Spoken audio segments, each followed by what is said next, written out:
পাচ্ছ এই দেখো আমাদের ছোট্ট ভাই, আর ছোট্ট ভাইয়ের ছিল বার্থডে, তার জন্য আমরা সবাই মিলে ঘর সাজাচ্ছিলাম।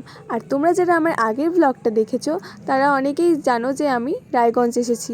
তো রায়গঞ্জে আমার জেঠুরা থাকে, আর এই যে ভাইয়ের বার্থডেও ছিল, আর ভাইয়ের ট্রান্সফরমেশনটা কিন্তু দারুণ হয়েছে, তাই না? দেখো সেই সুন্দর পোজ দিচ্ছে। আর কেকটা কিন্তু দিদি দারুণ এনেছিল, আমার তো সেই লেগেছে। रहा नहीं जाता। নাও নাও নাও নাও, এই যে নাও নাও, করো করো করো করো, কাটো কাটা, আরে শেষ হয়ে গেল। Happy birthday to you, happy birthday to you.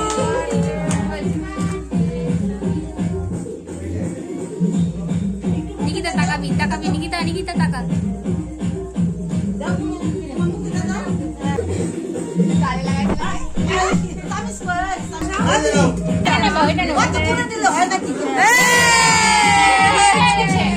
হয়ে গেছে, তুলে নে তুলে নে।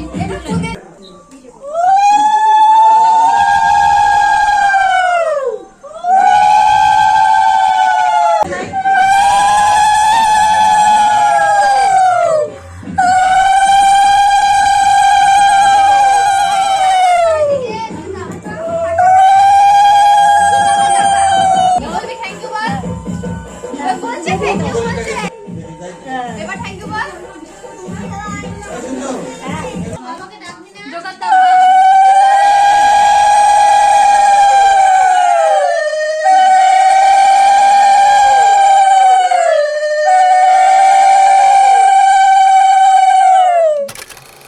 তো গাইস দেখতেই পেলে ভাইটা মানে কতক্ষণ ভরে ওখানে বসেছিল, মানে কেক কাটা যখন শুরু হচ্ছে তার আধ ঘন্টা আগের থেকে ওখানে বসেছিল। তারপরে বসে থাকতে থাকতে তারপরে কেক কাটলো, তারপরে সবাই আশীর্বাদ করলো, মানে অনেকটা টাইম। তারপরে আমি ওকে আলাদা করে বসিয়ে নিয়ে কিন্ডার জয় খাইয়ে দিচ্ছিলাম। আর দেখো বাইরে কত সুন্দর করে মানে আমরা সাজিয়েছিলাম আর কি। আর পরে অনেক লোকজনও আসছিল। আর এই যে সব শেষে আর কি আমরা ভাই কী কী গিফট পেয়েছে সেগুলো দেখছিলাম। তো তোমাদের ব্লগটা কেমন লাগলো অবশ্যই জানিও, আর দেখা হবে নেক্সট ব্লগে। বাই।